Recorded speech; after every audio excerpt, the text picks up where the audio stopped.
нашия търговски директор Адриан Тодоров, който ще каже няколко думи и ще разберете кои са номинираните компании. Благодаря, Ади. Благодаря, Руми.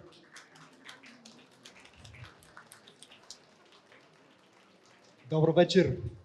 Винаги е изключително атрактивно и интересно, когато Руми е на сцената. Аплодисменти още веднъж! И така, уважаеми партньори, скъпи клиенти, почитаеми колеги, приятели и гости. Бих искал отново да ви приветствам на автентичната церемония Най-добрите работодатели. За мен е истинско удоволствие, голяма чест и отговорност да бъда сред всички вас тук тази вечер. Професионалисти и съмишленици, с които всеки ден заедно допринасяме за развитието и утвърждаването на една по-стойностна и качествена бизнес среда в силните организации и в най-човешките компании. Днес бих искал да направя една символична връзка между титлата и ролята, между функцията и значението. Между Human Resources and Heart Rate. Защото за нас HR не е просто и само функция. HR-ът е пулсът на организацията. HR калибрира ритъма на компаниите, техното състояние, енергия, устойчивост и жизненост.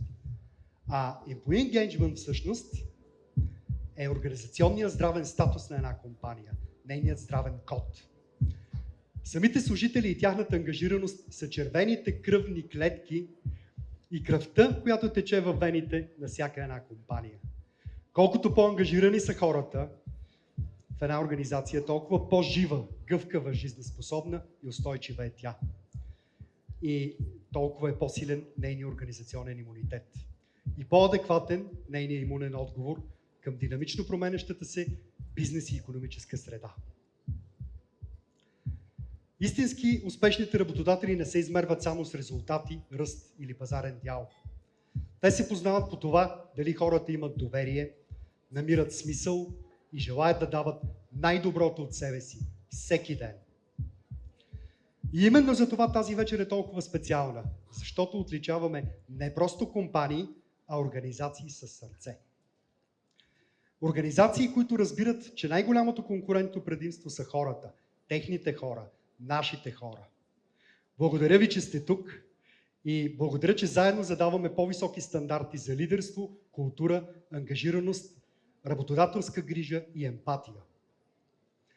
И казвайки, че инициативата Най-добрите работодатели е автентична, имаме предвид, че тя е такава по много причини. Някои от тях, разбира се, са уникалната методология, платформата с изкуствен интелект, стояща в основата на анализа на данните от нашите проучвания, както и дълбочинната и честна обратна връзка, която постигаме чрез резултатите от проучването на ангажираността сред служителите. Но най-важното е, че за всичко това стоят хора с отношение, визия и истинска отдаденост към каузата да изграждаме по-здравословна организационна среда и по-добри работодатели.